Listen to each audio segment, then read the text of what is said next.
agradecer imensamente ao Mestre Jesus por estar aqui, agradecer essa casa, e aos meus amigos ali que estão correndo atrás de mim desde janeiro, por exemplo, 8 meses depois, o Márcio e a Rose. E, enfim, depois de tentar organizar o máximo possível da minha vida, estou aqui para conversar um pouco com vocês hoje.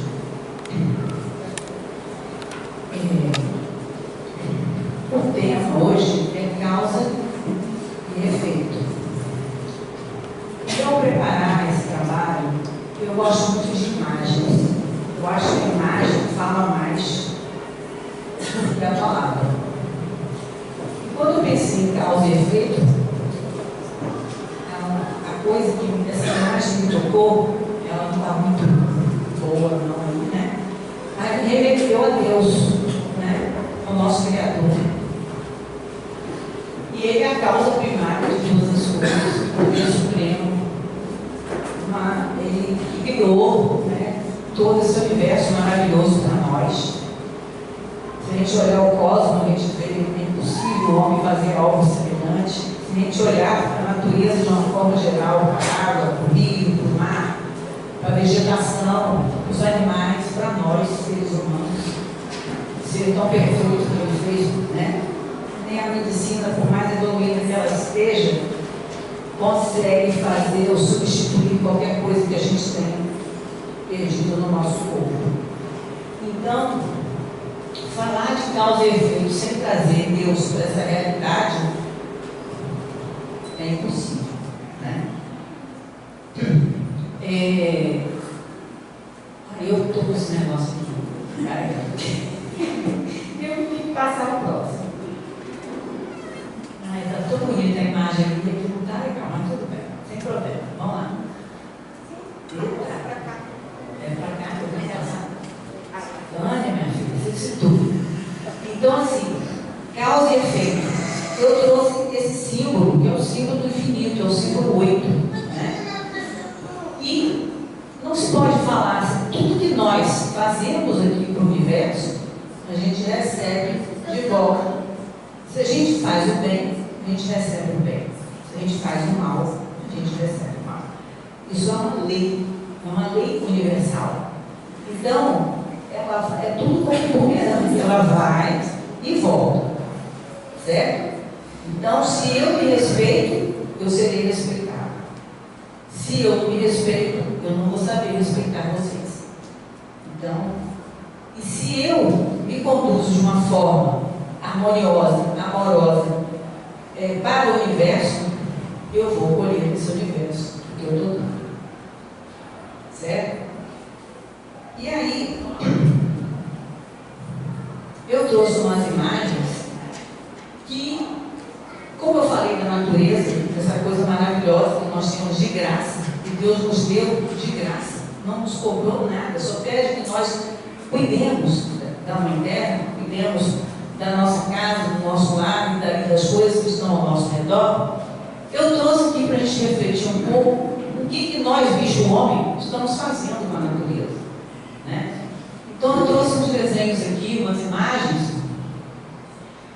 onde aqui o homem que Deus fez para curtir o sol, para curtir a natureza, ele está jogando o lixo no rio.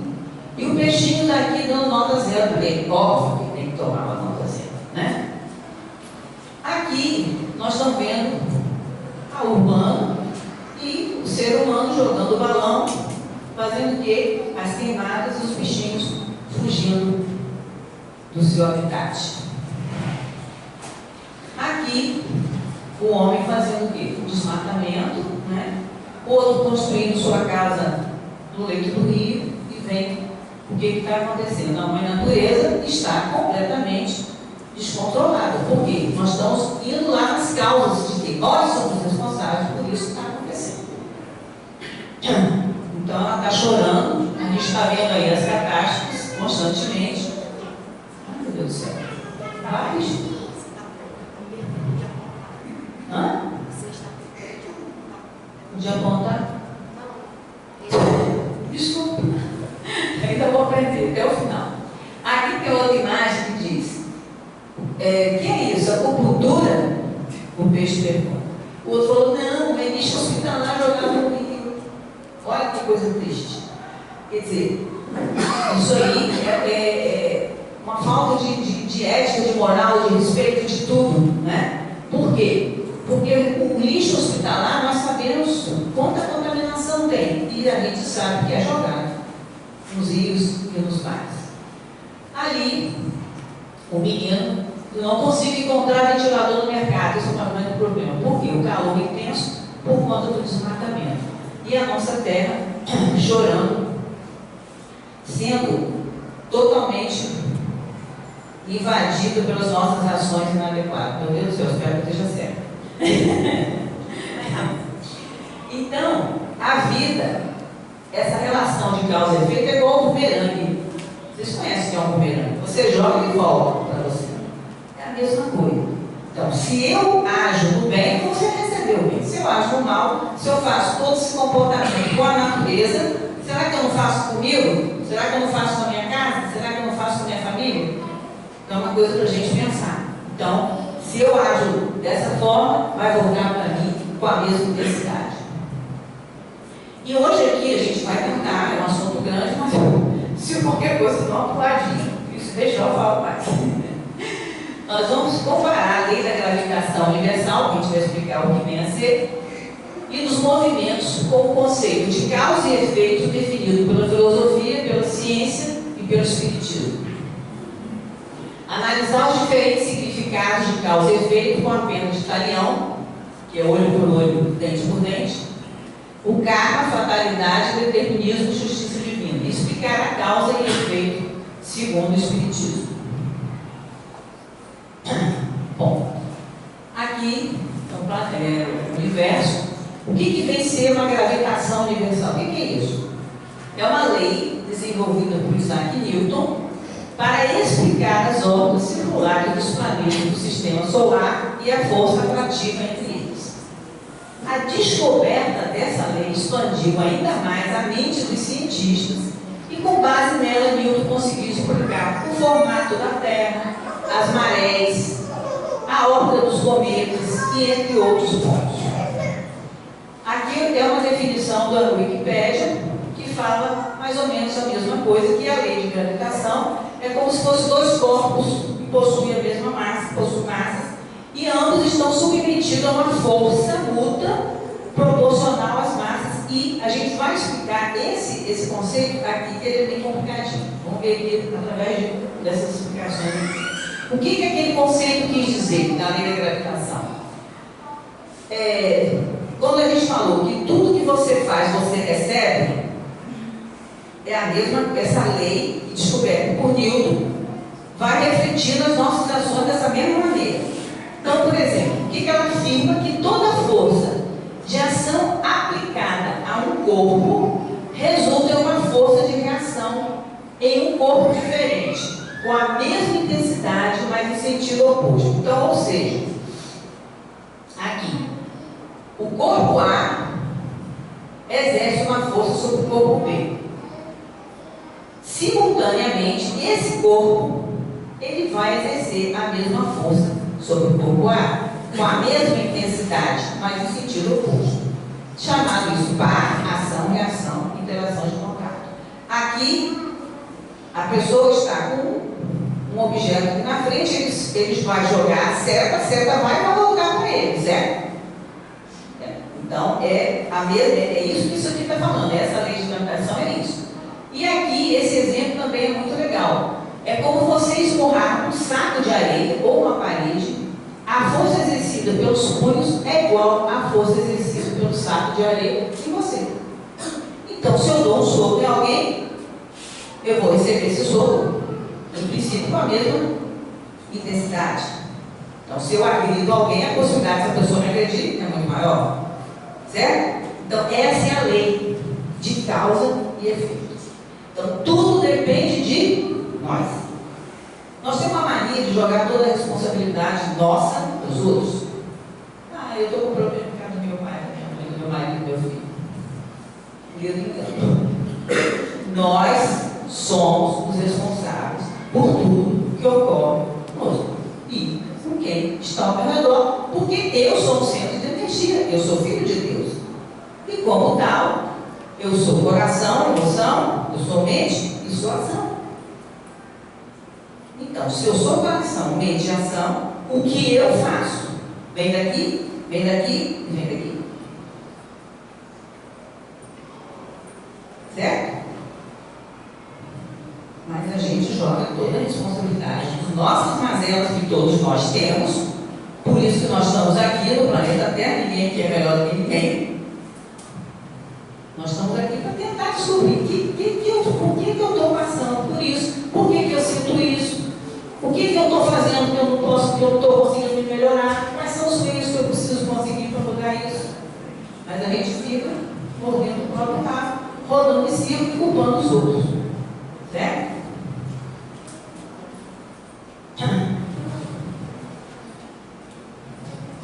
Vai, Tânia.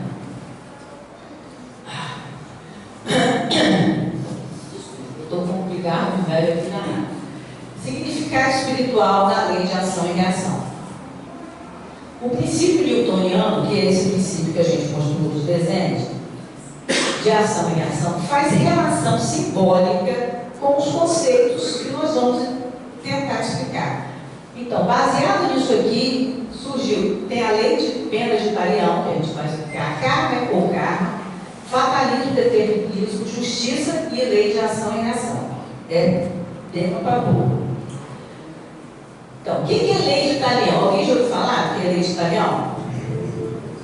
Olho por olho, dente por dente. Então, se você me faz, eu faço. Não é assim? E antigamente era muito pior. Se hoje está ruim, nos velhos tempos era muito pior. Então, o que vem ser essa lei de Talião? É uma reciprocidade entre crime e punição. Então, assim, se eu faço, eu faço. Se você me faz, eu faço. Automaticamente, que é a retaliação. Olho por olho, dente por dente, que é uma das mais antigas leis criadas, foi o Código de Hammurabi, na Babilônia, em 1780 a.C. Essas leis foram criadas antes de Cristo. Por quê? Porque nós humanos precisamos de leis para a gente seguir, para a gente poder se policiar e nos sociabilizar. E esse Código de Hammurabi, ele tem 281 leis escritas numa forma cuneiforme. Então ela está aqui. Agora a gente vai anotar isso. É uma pedra de diorito escura e tinha a finalidade de unificar o reino babilônico. Aí quando foi em 1901, uma expedição francesa encontrou essas pedras, gente, na cidade de Susa, no Irã. E elas hoje estão no Louvre, em Paris. Se vocês entrarem Código de Hammurabi na internet, vocês vão ver coisas fantásticas que está no museu. E essa lei, ela norteava naquela época o comportamento das pessoas. Porque precisava, da mesma forma que existiu a lei de Moisés, depois, né, também existiu esse Código de Hammurabi antes de Cristo. Né? Então, porque o ser humano precisa de ser norteado, de ser ajudado no seu processo evolutivo. E era uma forma de diminuir a criminalidade na época e o que estava ocorrendo. Então foi criada a lei de Talião, e que algumas sociedades hoje, algumas culturas, talvez até usem, dente por olho por olho, dente por dente. Será que a gente não vê isso aí algumas vezes na nossa própria sociedade? E aí, eu trago aqui um quadro que se encontra, uma pintura que se encontra no Museu da Bahia. E ele me remete a essa situação: viva pela espada e morra pela espada. É uma frase dita por Jesus durante a sua prisão, quando ele demonstrava aos seus discípulos para que não resistissem aos guardas que vieram prender. O objetivo era mostrar que se alguém usa de violência ou de meios violentos contra outras pessoas, ele pode esperar que os mesmos métodos sejam utilizados contra si. Comumente é utilizada como ditado popular: com ferro fere, com ferro será ferido. Então, os discípulos de Jesus tentaram fazer a mesma coisa. Poxa, se estão matando, vão ter que prender Jesus, lá vamos nós, né, reagir. E esse dito de Jesus vem de Mateus 26,5,2, que descreve um discípulo identificado em João como sendo Simão Pedro, sacando uma espada para defender Jesus no jardim dos oliveiros, mas que ele não deixava com Jesus, que lhe pede que guarde a arma. E aí, gente, que vem exatamente o que Jesus ia pregar aqui na terra. Jesus então lhe diz: embainha a espada, pois todos os que tomam a espada morrerão à espada. E aí começa o código perfeito de amor, que é todo o ensinamento de Jesus, né? Que a gente não seja violento. Ele foi violento em situação nenhuma. Quando a gente estuda o Evangelho, a gente vê. Ele conseguiu, até hoje, a gente está falando dele, ainda não entende tanta coisa, e ele em nenhum momento ele teve nenhuma ação agressiva para fazer o seu papel aqui na terra. Então ali começa o código perfeito de amor.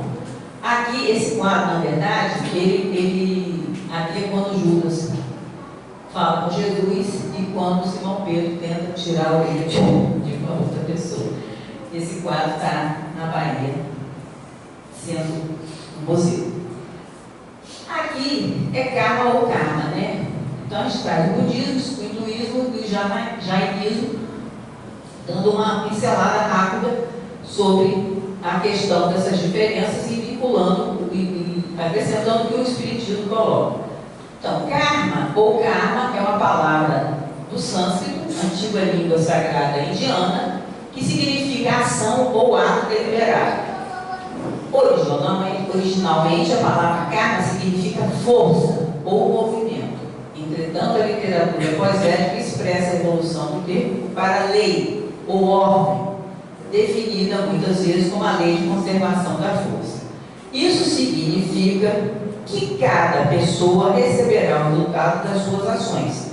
Então, é um caso de causa e consequência. Então, lá no hinduísmo, lá no budismo, lá no jainismo, eles falam a mesma coisa. A lei de causa e efeito. Se você faz, você recebe. Tem algumas conotações diferentes. Para o budismo e o hinduísmo, o homem é escravo do renascimento sucessivo. Então, assim, você fez, vai ficar sendo punido, vindo reencarnado, até você terminar de cumprir o que você fez lá atrás. Porque se a gente acredita que nós na doutrina espírita, a gente sabe que nós somos reencarnados, né? Nós vivemos outras vidas. Então, muitas vezes, essas mazelas que nós temos, a gente nem consegue, às vezes, modificar com mais facilidade, são coisas que a gente traz de lá de trás, né? Que a gente não sabe o que a gente fez. Quem foi de nós? Quem fomos nós? Não sabemos. Mas no momento que você tem consciência disso, que você se coloca como um instrumento de mudança, que você quer trabalhar essas coisas, você consegue. É difícil? Não. Difícil. Um caminho árduo? E talvez a gente nem consiga se transformar nessa encarnação, mas pelo menos a gente tem que tentar. Porque a gente não pode deixar o bichinho daqui de dentro dominar a gente, né? Então, para o budismo e o hinduísmo, o homem é escravo do renascimento e jamais pode fugir da reencarnação. E vem então o espiritismo vinculando a outras leis e esses conceitos o livre-arbítrio individual e coletivo e a lei de amor, justiça e caridade. Então, o que é o livre-arbítrio? É a minha capacidade de escolha. Deus nos fez e disse assim, né? Tudo bem, você está aí, recebeu isso tudo, e agora, qual caminho você vai tomar? Então, essa é a minha responsabilidade. Que escolhas que eu vou fazer? Independente de onde eu nasci, independente de onde eu vim. Eu faço escolhas, eu tenho esse direito, e tenho, graças a Deus, essa possibilidade, né, do livre-arbítrio. Isso está com a gente. Então, só em a gente saber disso, poxa, isso nos dá, poxa, eu posso escolher. E cabe a nós, como pais, como gestores dos nossos filhos, mostrar para eles isso. Nós temos vários caminhos. Eu sempre fiz isso com meus filhos. Ó, tudo bem, você quer, tem dois caminhos. Você quer ir por aqui, vai acontecer isso, você quer ir por aqui, agora a escolha é sua. E isso, de certa forma, eu acho que funcionou na minha família. Porque eu tenho filhos responsáveis. Não sou perfeito, mas estou lá, segurando a onda deles e seguindo a vida. Porque eu sempre mostrei para eles. Eles têm possibilidade de escolher. Eles precisam escolher. Porque os caminhos existem. E hoje, nós estamos cada vez mais difícil de educar nossos filhos, né? Quando eu olho para minha neta de 9 anos, 7 anos e 5 anos, eu dá todo o coração. Na época dos meus filhos era droga e sexo, mas hoje tem todo mais coisa. Está tudo mais complicado. Então, se a gente não tiver muita segurança e muita certeza do nosso propósito como pais e como pessoas aqui na Terra, a gente pode não ajudar essas crianças. Aí eu trago a imagem, né? Que fala mais do que eu estou falando. Então aqui são os bumerangues, são os dominóis, eu falo, os dominóis, e que a gente sabe, se a gente monta um dominó, né, uma carreira em pezinho, se eu tocar no primeiro, o que vai acontecer? Cai tudo, né? Então é assim a vida também. Porque se eu sou um centro de energia, eu posso mudar a energia. Você vê a energia que circula aqui, porque todos nós estamos imbuídos de tornar esse ambiente uma energia boa. Mas se eu vou para um outro ambiente e que eu permito que o meu estado emocional se mude, eu vou influenciar tranquilamente esse ambiente. Né? Então é exatamente isso. E tudo aquilo que você oferece, retorna para você. Ora, se eu estou jogando lixo, eu vou retornar o que para mim? Só porcaria, só lixo. Mas se eu estou transferindo amor, se eu estou fazendo o meu papel como ser humano, tentando evoluir, tentando crescer, admitir minhas mazelas, admitir minhas dificuldades, e junto, com amigos, com família, com recursos, eu tento modificar, eu vou ser, com certeza, atendido. E aqui é outra situação, né? Dois amiguinhos conversando, e ele diz: olha, nosso amigo está precisando de ajuda, vamos? Aí ele disse: deixa, é uma prova que ele tem que passar, lei de causa e efeito, lembra? E aí ele fala: mas se for a hora da prova dele acabar, pode ser a nossa oportunidade de ajudar, não é? Você vê que é tão pouco que a gente às vezes pode fazer e mudar uma vida. Às vezes um olhar, uma palavra, um abraço, um telefonema, um gesto de despertar o outro, você pode mudar o outro. Pode mudar o momento do outro. Isso me faz lembrar, eu acho que eu até comentei aqui, uma vez eu estava na praia de Flamengo, e aí quando eu olhei aquela lua maravilhosa, assim, meu Deus, aí eu entrei no táxi, já extasiado. Aí eu falei pro cara, pro motorista: eu só subi uma lua. Que lua? Eu falei: moço, olha para o seu lado direito, está lá a lua. Ele estava, o táxi, todos os táxis pararam em frente, exatamente onde estava a lua. Aí ele: minha senhora não viu. Eu falei: só lua. E aí, gente, só naquele papo, o homem botou tudo para fora. Desabafou, colocou todas as dificuldades dele, com o filho, com a mulher, com o que, e no final, aí eu falei: poxa, mas ele falando do mar, isso aqui, ele falou: poxa, só me deu uma ideia, você não sabe quantos anos da mulher minha esposa no mar? Aí eu falei: nossa, então tá na hora, ele falou: amanhã eu vou pro mar. Gente, um papo informal nenhum do táxi. O cara acordou, ali foi a fotografia, né? É como a gente fala, a fotografia. Ele naquela hora sacou: pô, que droga que eu estou fazendo com a minha vida, né? Eu estou em frente de um lugar lindo com a lua, eu nem vi a lua. Porque eu estou tão envolvido, ele estava tão envolvido com os problemas dele, mas com um papo simples ele saiu dali. Ele formou da forma de pensamento. Ele idealizou um novo momento para a casa dele. E assim a gente pode fazer toda hora. Com caixa no banco, com caixa no supermercado. Basta você falar: nossa, seu cabelo está bonito, está legal. A pessoa já muda, gente. Experimenta. Dá um pouquinho. Não precisa ser muito. Dá um pouquinho para um pouquinho para outro. Você vai acabando. Você está dando o seu melhor. Né? E essa é a oportunidade que a gente tem toda hora. E a gente joga para terra. Porque aqui, ó, muitas vezes você está aqui, ó, nessa situação. Então a gente está trazendo uma outra situação do facarismo. O que é isso? Aquela pessoa que só pensa, vamos ver o que é? Os fatalistas acreditam que todos os acontecimentos estão previamente fixados por uma causa sobrenatural, cabendo ao homem apenas ou regozijar-se se for favorecido com uma boa sorte, ou resignar-se se o destino for aberto. É aquele cara que está o tempo todo reclamando, que nada resolve, ninguém ajuda, e que ele está acorrentado. Por isso que eu gosto da imagem. Olha que imagem forte, né? Ele está, aquele cara do táxi, ele estava acorrentado. Ele não estava conseguindo sair daquele mundo de problemas. Então, o fatalista, ele é isso, ele não consegue, ele acha que tudo conspira contra ele. Então, ele não consegue sair dessa situação. Então, esse é o tipo que nós estamos estudando a lei. Várias leis, essa aí é uma outra situação. E tem o determinismo. Eu coloquei essa outra imagem aí de várias coisas, porque é interessante. O determinismo, ele sustenta que as ações e condutas nossas dependem de uma série de coisas. Do costume, do caráter, do clima, do solo, do ambiente social, educação, princípio religioso, regime alimentar, educação, condições de saúde. Ele já pensa diferente do fatalista.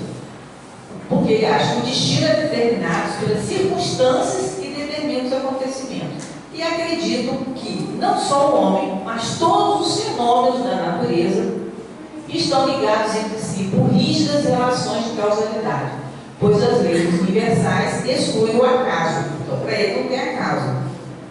Acontecimentos aparentemente fortuitos, estabelecidos por intercessão espiritual, ou efeito das forças de atração existentes na natureza e o livre-arbítrio. Então, ele já inclui o livre-arbítrio. Então, vem o Espiritismo, que a gente vai falar agora, que eu quero até que a gente reflita. É possível pensar na existência de algum determinismo nos acontecimentos da vida, sobretudo quando se considera o planejamento reencarnatório? Então, nós sabemos o que é o planejamento reencarnatório, quem é da doutrina e quem não é, vamos explicar. Nós acreditamos que existe uma engenharia sideral, vamos dizer assim, e que os seres lá em cima estudam, definem e nos ajudam a chegar aqui na Terra e com a família que a gente tem.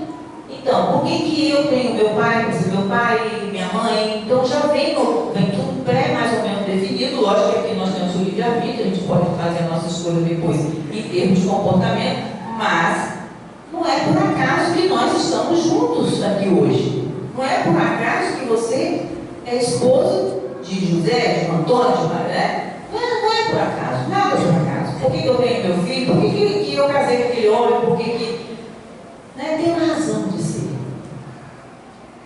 Nós precisamos refletir sobre isso. Que missão eu tenho para que eu estar junto com essa família, independente de que ela seja. Então é possível que o determinismo, sobretudo quando se considera esse planejamento reencarnatório. Então vamos ver o que a doutrina diz. Para a doutrina espírita, o homem é construtor do seu destino. Então, eu também escolhi estar aqui, né? Eu não lembro, eu não sei qual foi o acordo que foi feito lá em cima, mas eu sei que eu estou aqui e que eu participei dessa história. Minha família participou dessa história. Então, vamos parar para refletir sobre isso. E de acordo com as suas disposições íntimas, pode modificar para melhor.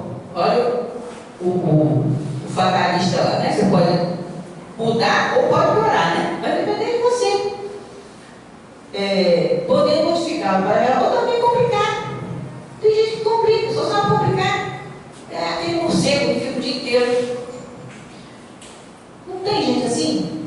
E você tem que entender. É o momento dele, ele não consegue sair daquela situação. Então, o que a gente pode fazer para ajudar? O que eu posso fazer por mim? Porque aí eu tenho que ter uma tolerância. Preciso trabalhar, deixar uma série de coisas para poder conviver com pessoas desse tipo. Mas elas existem.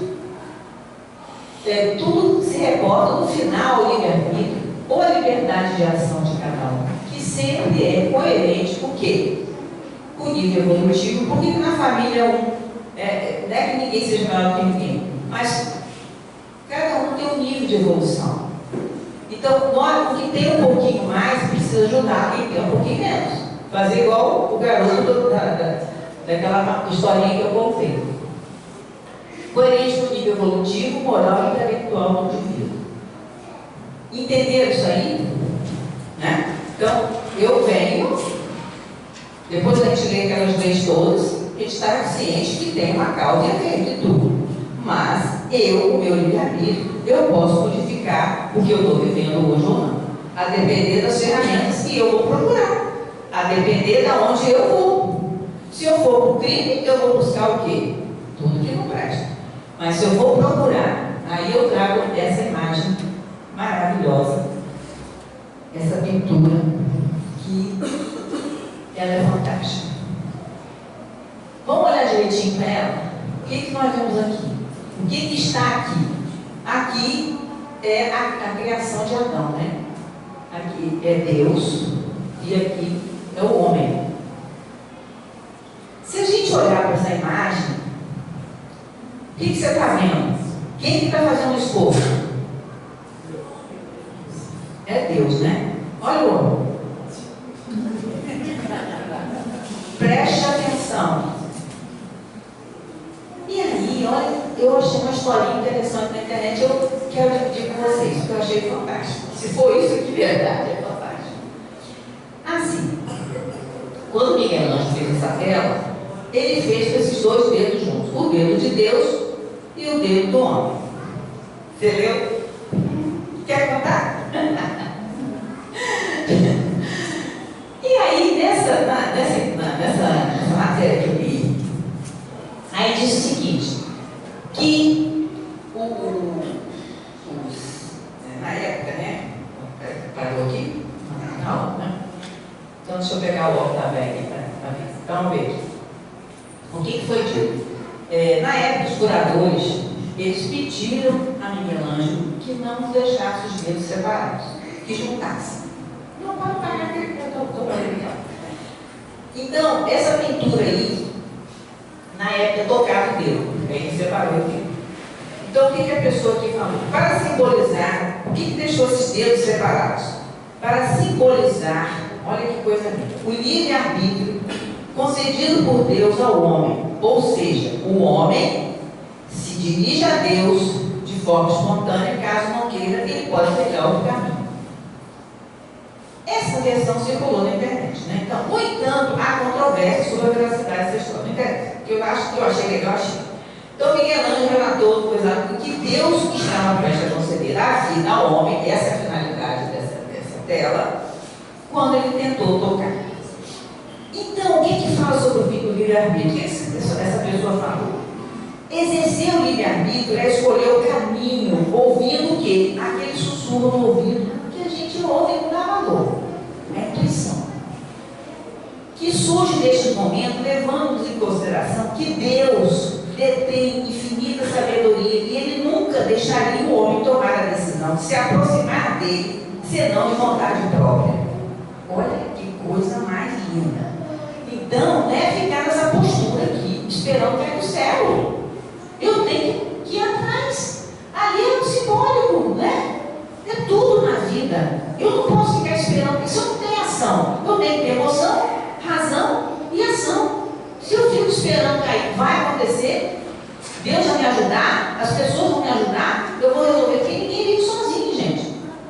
O mundo é interligado da natureza, do cosmos, é isso aqui. Tudo. Por isso que a lei de causa e efeito. Se eu faço mal à natureza, ela vem uma fera. É tsunami, é tudo aí destruindo. Então é meu papel mudar isso, ajudar. Então é a mesma coisa que Deus está lá querendo se esforçando para ajudar, está lá morrendo. Na praia, esperando. Cair do céu. Não existe. E aí ela continua. Então, assim, é o que eu falei, tomar a decisão de se aproximar dele pela própria vontade, senão pela vontade do coração, da alma. Se não for assim, não seria autêntico. A propósito, nos caminhos da vida surgem encruzilhadas, isso eu até falei. Com elas o livre-arbítrio pode escolher qual a direção seguir. Pegar o bastão das mãos dos nossos pais e seguir os bons exemplos, ou não. Perceber o dom recebido para desempenhar o ofício, identificar a pessoa que irá dividir as alegrias e tragulhas até o fim, proporcionar bons exemplos aos filhos ou não. Escolher o caminho do bem ou não? Retidão ou injustiça? Olha, livre-arbítrio. Irmão da liberdade é namorado da autenticidade. Ele é tão justo que, se acertarmos na decisão, colhemos os frutos. Se errarmos, podemos aprender as lições. Por isso, com honestidade, não se deve transferir responsabilidades pelos próprios erros, quando a ampla liberdade de escolha nos foi permitida. Não é lindo? Fala a verdade. Necessário para exercer a vontade do coração ou da alma, o livre-arbítrio nos convida a abraçar a humildade e a reconhecer o caminho errado tomado lá atrás. Dessa forma, evoluímos sempre, principalmente com os erros. Maravilhoso, né? Olha, isso aí nos levou a isso. Essa pintura maravilhosa nos levou a essa reflexão. Aqui é uma definição de justiça. Como é que está meu tempo? Tá bom, né? Hã? Eu nem vi a hora assim. Vamos? Não. Deixa eu tomar água, estou seca. Ali é uma definição de justiça, que é um conceito abstrato que se refere ao estado de interação social ideal, onde, então, assim, para tudo tem, resumindo a obra, tudo tem justiça, né? Não tem jeito. A justiça, ela está implícita em tudo. No estudo do direito, da filosofia, da ética, da moral, da religião, e as suas concepções e aplicações práticas variam de acordo com o contexto social. Então, cada cultura tem a sua forma de justiça, mas ela existe. Determinada pela região e sua respectiva interpretativa, sendo comumente alvo de controvérsia entre pensadores estudiosos, mas, de qualquer forma, ela significa rigor, respeito à igualdade e de todos os cidadãos. Então, justiça é isso. Agora vamos ver a justiça considerando a visão espírita. Aí aqui, Mateus, na Bíblia, né, se fala: fazei aos homens o que gostaríeis que eles vos fizessem, pois nisso é o que consiste a lei e os profetas. Então, Deus quer o bem para todos os seus filhos, disponibilizando condições infinitas para a sua melhoria espiritual. Então, gente, é o que eu falei no início. Ele nos deu tanto, Ele nos deu tudo. E o que nós estamos fazendo com a nossa vida e de quem está ao nosso redor e com a nossa mãe terra. Deus quer o bem para todos. E Ele está lá, buscando a gente. E o que nós estamos fazendo? Lei de ação e reação segundo o Espiritismo. Na justiça divina não existe punição. Ah, Deus vai me castigar, mentira. Há várias moradas na casa de Deus. Eu vou para a morada que eu estiver. Como é que eu digo? Palavra esqueci. Compatível com o meu comportamento, mas tem a morada para mim. Ele jamais vai virar as costas para mim. Mas não existe punição, mas sim a colheita daquilo que plantamos. Nem tudo é karma, mas tudo é escolha. Olha só, como tudo vai para a escolha do livre-arbítrio. Certo? Todas as nossas ações são submetidas às leis de Deus. Não há nenhuma delas, por mais insignificante que nos pareça, que não possa ser uma violação dessas leis. Se sofremos as consequências, isso está em Allan Kardec, questão 964 do Livro dos Espíritos. Se sofremos as consequências dessa violação, não nos devemos queixar, senão de quem? De nós mesmos, que nos fazemos assim os artífices de nossa felicidade ou de nossa infelicidade. Mais uma vez confirmando a importância da lei de causa e efeito. Eu faço, eu recebo. E eu tenho um livre-arbítrio na minha mão para decidir se eu vou para que caminho. E aqui Chico Xavier reforça de novo, que a gente terminou de colocar, em verdade, Luiz. Toda vez que a justiça divina nos procura para qualquer coisa linda, para acertos de contas, e nos encontra trabalhando em benefício dos outros, manda a misericórdia divina que a cobrança seja suspensa por tempo indeterminado. Olha que chance! Olha que coisa linda! Não é seguir a manada, gente. A manada já foi. Porque hoje, todas as coisas erradas parecem que são certas, né? Tá tudo. Então, pelo amor de Deus, vamos mudar o rumo da conversa, né? Vamos tentar trilhar por outros caminhos. Porque nos é dado tanta chance e a gente está perdendo. Aqui, Simone diz: segundo a lei de causa e efeito, sempre que nos desenvolve o que fazemos ao próximo, não tenhamos dúvida de que o preconceituoso de hoje, olha só, o preconceituoso de hoje, que a gente que mais vê, né? Coisas horrorosas. É melhor nem ligar a televisão, não ver jornal, senão a gente pira. O preconceituoso de hoje provavelmente estará amanhã em futura experiência reencarnatória, vivenciando a condição daqueles que experimentou. Ó, a lei de causa e efeito.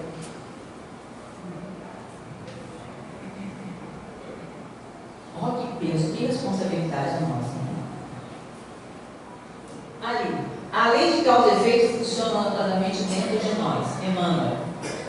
Acreditemos ou não, tudo que sentimos, pensamos, dizemos ou realizamos nos define a contribuição diária com um montante de forças e possibilidades felizes ou menos felizes da existência.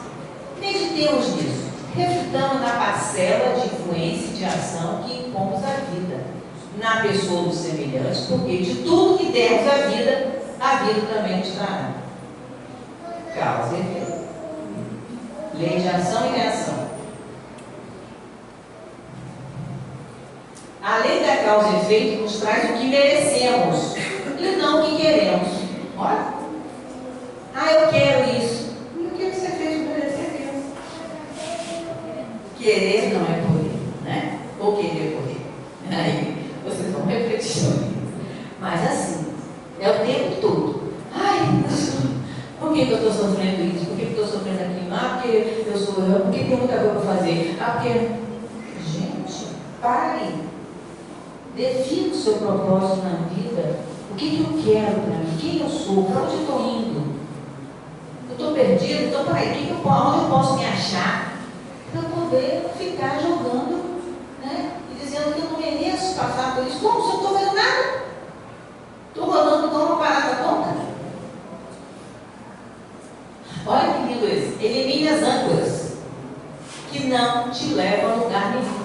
E agarre os balões que te fazem voar bem alto. Olha que coisa linda. Fala a verdade, gente. É demais. A lei do retorno não precisa ser uma punição. Isso já foi dito lá por pouco. Você está em paz com suas ações? Vocês saem daqui pensando sobre isso. Vocês estão em paz com suas ações? Todos nós estamos. A escolha que eu estou fazendo é toda minha mesmo? Eu estou fazendo a escolha certa? Para onde que eu quero ir? O que eu quero deixar de legado para os meus filhos, para os meus netos, para os meus amigos? Você é o criador do seu próprio destino. Ai, que coisa mais linda. Você, olha, eu posso. Eu crio o meu destino. Assim, respeite tudo.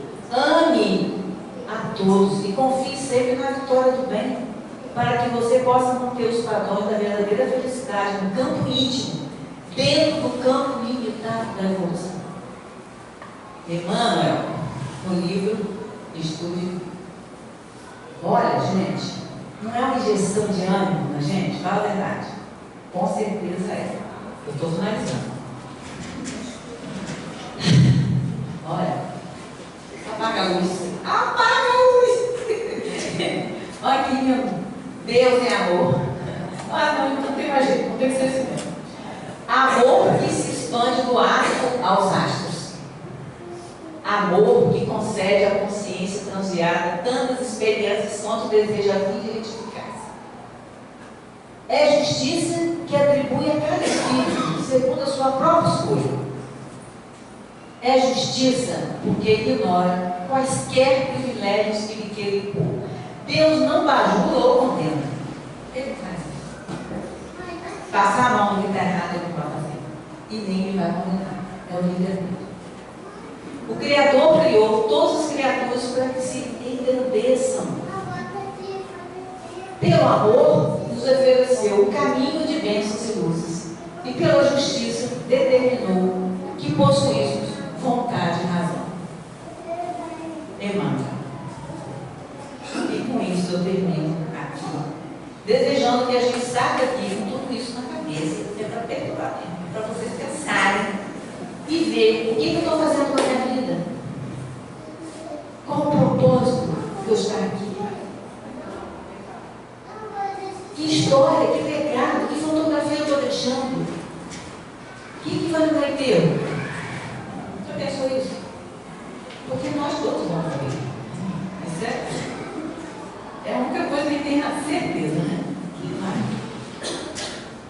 Será que alguém vai sentir falta do meu olhar, da minha mão, do meu abraço, da vontade de estar comigo? Ou eu estou deixando a pessoa, ai, graças a Deus já foi muito. Que caminho que eu estou trilhando? Então pense, quais são as causas e as consequências da ação de cada um de vocês.